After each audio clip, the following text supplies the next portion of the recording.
Now we're going to look at content and assessments in Canvas. Pages, these are similar to the Moodle setup of pages where you can edit that top part of your section and type in whatever you want. Pages are set up similarly to that. They have a rich content editor that allows you to add images and files, record or upload multimedia through the Canvas Studio, which is built in, or embed external tools. You also have a content selector in the page, and this allows you to directly link to other things inside the class. So you can do external URLs, but now you can do internal URLs too. A good example of this is having buttons on the front page of your class, and then those buttons hyperlink to the modules within the class. You do that through the content selector. It also has that built-in accessibility checker we already talked about. And it can work like a collaborative wiki page for students to edit. So a great use case of this would be if you're having group projects, you could create a page for each group and assign the group to edit the page and present their content to their peers. So you can make it a collaborative wiki. Discussions are also known as forums. They are the exact same thing as where we can talk back and forth to our learners and have a collaborative learning experience. Discussions in Canvas can be graded or ungraded. So graded discussions obviously would be required. Ungraded discussions might be like a Q&A discussion spot where students can come to ask questions and answer each other's questions. You can also set learner flexibility, which I discussed earlier, where you can have it set up so that the learner must post before they're able to see what their peers have said.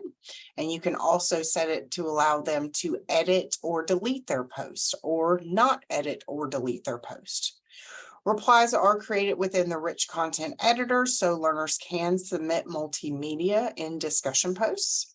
They are easily duplicated for reuse, and with most things in Canvas for assessments, you can actually add a rubric to it for easier scoring or allow for peer review. So you can have your peers review each other's discussion posts. Assignments, they can be graded or ungraded. Learners can submit through the LMS or through a third-party application. An example of that would be something like McGraw-Hill Connect, where they go and do an assignment through the third-party app, and then the grade is pushed into Canvas. It is automatically populated to the syllabus, the calendar, and the to-do list. So anytime you make a graded assignment, it automatically goes into those spots. You can accept any type of multimedia for a submission from learners, but you can also dictate the type of submission you'll accept. You can go all the way down to dictating the file type. So if you want only PDFs, you can block them from submitting Word docs. You can also add a rubric for easy grading and do peer review on assignments also. There are 4 types of quizzes in Canvas. You have graded quizzes, practice quizzes, graded surveys, and ungraded surveys. So there are a lot of use cases for these. Practice tests, quizzes would be really helpful for letting learners get some practice with the testing environment before they actually take a high-stakes exam in Canvas. These are your question types: multiple choice, true, false, fill in the blank, fill in multiple blanks, multiple answers, multiple drop downs, matching, numerical answers, formula, essay, or even a file upload. So there are 2 types of quizzes in Canvas currently. There's classic quizzes, which is what they originally rolled out with. And then they have something called new quizzes, which just recently came out. New quizzes, I want to point this out to everybody. They have not finished the code yet to connect new quizzes to the Respondus Lockdown browser. So if you will be using the Respondus Lockdown browser for your learners, make sure you use classic quizzes. The one downside is classic quizzes has a few less question types. They are coming up with more question types and building those into new quizzes. But again, if you're going to use Respondus, make sure you use classic quizzes. SpeedGrader is really handy. It is where you go and grade all of your learner assessments. So it looks similar to Moodle in that the student work is on the left and the grading functions are on the right. It is color coded. So when you look in SpeedGrader, you can see that something is graded because it'll have a check mark.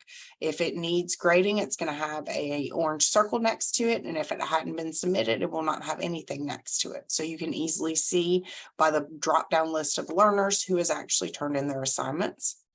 It is time stamped. It shows late in red so that it gets your attention. You can give a variety of feedback within SpeedGrader. You can annotate, which I'll talk about in a minute, but you can give that written feedback, audio, or video feedback. So you can actually record in Canvas Studio right inside SpeedGrader.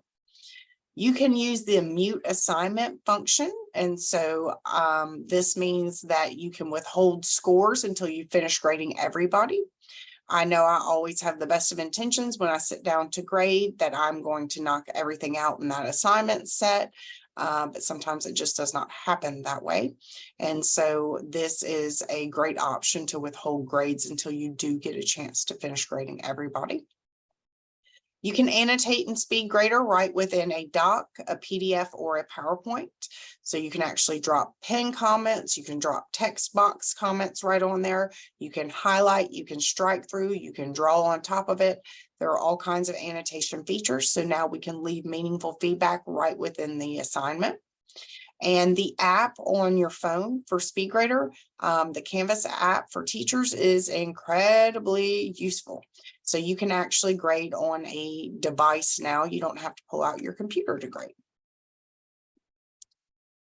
Rubrics work with a variety of assessments that you can build in Canvas. Those include assignments, graded discussions, and quizzes. They do not work on ungraded discussions because obviously they're ungraded. Rubrics do allow for flexibility in scoring, so no longer are you stuck with that 1, 2, 3, 4 designation. Maybe they did 3/4 of the components of the rubric, but they're missing 1/4. You can now give them 2.75 instead of a straight 2 or a straight 3. So you have that ability to do some flexibility in scoring with the rubric. As with any rubric, they streamline grading because you set your criteria for scoring. And then when you go through Canvas, after you've built the rubric in, you click through the rubric and it automatically assigns the points. And you can create a bank of available rubrics across classes and share them so that you don't have to keep recreating the same rubrics within the LMS. Gradebook allows you to easily see and enter grades. So just like Moodle, you can enter grades directly into the gradebook and override them. Grades can be viewed in multiple ways. So points, percentages, complete or incomplete, GPA scale, or a letter grade. So you get to determine with each graded item, how you want that grade to display. You can also message students who. This is a wonderful feature to communicate with students based on their assessment scores. So you can send a message to students who failed an assessment and offer additional remediation specifically to those students based on their scores. You can also import or export grades using a CSV file. I know a lot of people like to keep their gradebook in Excel, so now you can do that and easily import or export those into Canvas. And you can set late policies right within the LMS. So you can do an automatic deduction if it's late.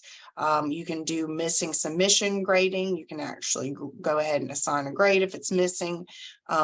You determine how being tardy impacts their grade, and the LMS will do that work for you.